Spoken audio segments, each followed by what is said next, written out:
2 సందర్భాలు చెప్పి ముగిస్తాను. ఒకటి, సిద్ధం సిద్ధం అని చెప్పి ఊరంతా, రాష్ట్రం అంతా పోస్టర్లు.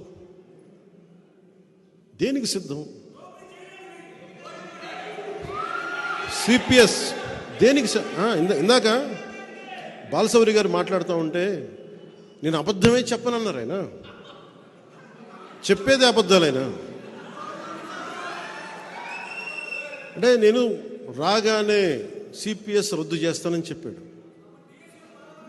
అలాగే టీచర్ల పోస్టుల దగ్గర నుంచి డిఎస్సి అన్ని నోటిఫికేషన్స్ ఇస్తానని చెప్పారు, అది చేయలే. అలాగే మద్యపానాన్ని నిషేధిస్తామని చెప్పారు ఆయన. అవన్నీ మర్చిపోయాను కన్వీనియంట్గా. ఇలా ఇలా చెప్పుకుంటూ వెళ్తే అంతు లేదు అబద్ధాల లిస్టుకి. జగన్ గారు మీరు బాధపడకండి, మేము వస్తున్నాం, ఎన్నికల రంగంలోకి అడుగు పెడుతున్నాం.